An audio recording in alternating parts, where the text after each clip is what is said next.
আমাদের স্টলের নাম হচ্ছে টক ঝাল মিষ্টি ঘর।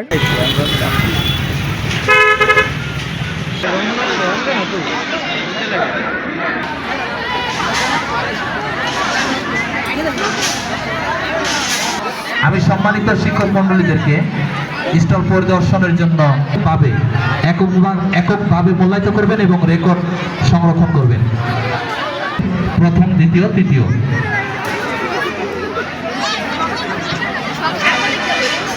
ভলেন্টিয়ার ছেলে যারা আছো, তোমাদেরকে আহ্বান জানাচ্ছি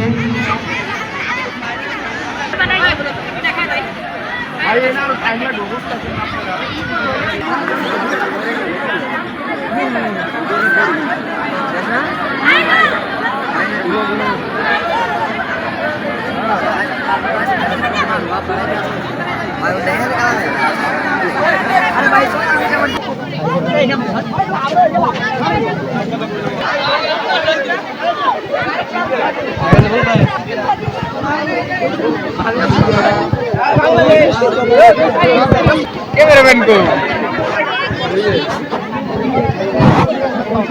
হামলা করা ভাই এই হামলা এটা নাম আছে টিভি এর ভাই সাউন্ড যাবো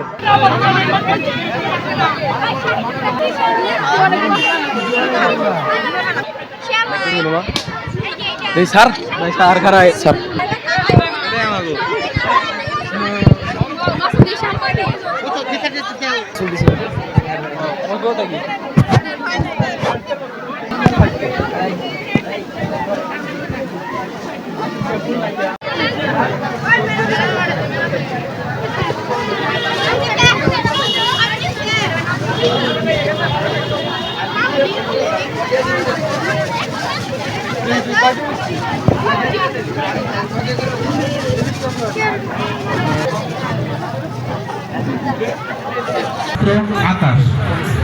আকাশকে আমি একটি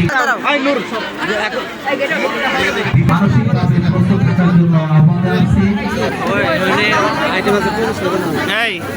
বাংলার স্যার খুব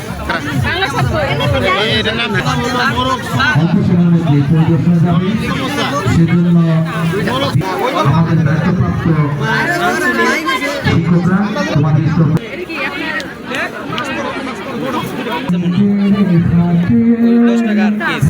দেখেন উনি নাকি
আমাদের স্টলের নাম হচ্ছে টক ঝাল মিষ্টি ঘর। আমাদের স্টলে আছে বিভিন্ন ধরনের পিঠা।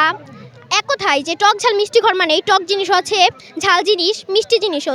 এর মধ্যে রয়েছে জামাই পিঠা, ভাপা পিঠা, চিতই পিঠা, পাটিসাপটা, রঙিন পাটিসাপটা এবং প্যানকেক, আরও অনেক কিছুই, নুডলস, আচার ইত্যাদি। এটা আসলেই হোমমেড খাবার, সবগুলো আমরা নিজেরাই তৈরি করেছি বা কারো সাহায্য নিয়েও আমরা তৈরি করিনি, নিজেদের অর্থ দিয়ে এবং নিজেদের হাত দিয়ে তৈরি করেছি। আসলে আমাদের এই অনুভূতিটা অত্যন্ত ভালো, কারণ আমাদের যে বিদ্যালয়ে এর আগে এরকম অনুষ্ঠান বা হয়নি, কারণ এখন এবার যেটা হয়েছে সেটার জন্য আমরা খুবই আনন্দিত এবং অনেকটাই খুশি, কারণ আমাদের এই জিনিসগুলো ভালোভাবে বিক্রিও হচ্ছে, আবার আমরা সেটার সাহায্যে অর্থ আয় করতে পারছি। আমরা এখানে মোটামুটি 2000 টাকা ইনভেস্ট করছি এবং আমাদের আশা আমরা এটা তার থেকে আরও কম করব, কারণ এটা হচ্ছে একটা বিদ্যালয়। এখানে আমাদের বেশি বেচার একটু আশা নেই, কম বেচারই আশা আছে, কারণ তারা যেন সফলভাবে সেটা খাবার খেতে পারে। আমাদের অবশ্যই চাওয়া পাওয়া মেসেজ আছে, কারণ আমরা যে এই জিনিসগুলো তৈরি করেছি, এই জিনিসগুলো তৈরি করার মাধ্যমে আমাদের ভিতরে যে একটা জ্ঞান সেটা বৃদ্ধি পেয়েছে, এবং এই জ্ঞান বৃদ্ধি পাওয়ার মাধ্যমে আমরা আরও আগ্রহী হয়েছি। আগ্রহী হওয়ার কারণে আমরা যে বিভিন্ন জিনিস তৈরি করেছি সেটা আমাদের ভবিষ্যতের জন্য আগাতে পারে, কারণ একজন শেফ, আমরা একজন বড় হয়ে শেফও হতে পারি, বা বিভিন্ন কারণে আমাদের বিভিন্ন কাজে উদ্যোক্তা বা রান্না করার বিভিন্ন কাজে আমাদের সাহায্য হতে পারে। 5 বছর যাবত আমরা স্কুলে পড়াশোনা করছি, কিন্তু এই গত যে 4টা বছর আমরা পড়াশোনা করছি এ পর্যন্ত এরকম অনুষ্ঠান আমাদের স্কুলে মানে আগে কোনো হয় না, এই পিঠা উৎসবটা। কিন্তু এই বছর এই পিঠা উৎসবটা স্কুলে আরও আয়োজন করেছে, তার জন্য আমাদের খুবই ভালো লাগছে। আমরা খুবই এক্সাইটেড এই বিষয়ে যে আমরা নানা রকম যার যার প্রতিভাটা আমরা এখানে ফুটিয়ে তুলতে পারছি। আমরা নানা রকম পিঠা, যেমন ডিম পুলি, মাংস পিঠা, চিতই পিঠা, দুধ চিতই ইত্যাদি আমরা নানা রকম 22 থেকে 23 পদের পিঠা তৈরি করছি। আমাদের খুবই ভালো লাগছে। আমরা বিভিন্ন পিঠার আয়োজন করেছি। আমাদের উদ্দেশ্য, আমরা তরুণ, আর আমাদের বিদ্যালয়ে একটা তারুণ্যের উৎসব হচ্ছে। আমাদের উদ্দেশ্য হলো যে আমাদের মনে তারুণ্যতা জাগিয়ে তোলা এবং সবার সামনে সেটা প্রকাশ করা। পিঠাপুলি উৎসব, এখানে আমরা খুবই আনন্দময় একটা পরিবেশ উপভোগ করছি। আমাদের স্কুল একটা খুবই ইউনিক একটা অনুষ্ঠান পরিচালনা করছে। আমরা এই অনুষ্ঠানটা পরিচালনা করতে পেরে খুবই আনন্দ বোধ করতে পারছি। আজকে অনুষ্ঠানের নাম তারুণ্যের উৎসব, যেখানে আমরা বিভিন্ন ধরনের পিঠা পরিবেশন করছি। এখানে অনেক ধরনের পিঠা আছে। পিঠাগুলোর নাম হচ্ছে গাজলের হালুয়া, এটা হচ্ছে সিটা পিঠা, রুটি, আর হচ্ছে ভর্তা, এটা হচ্ছে শাহি টুকরা, সেটা হচ্ছে শ্যামাই, এটা হচ্ছে নুডলস, আর এটা হচ্ছে ভাপা পিঠা, এটা হচ্ছে মুরগির মাংস, এটা হচ্ছে ঘুগনি, মানে এটা ফুচকার যে এটা ওইটা।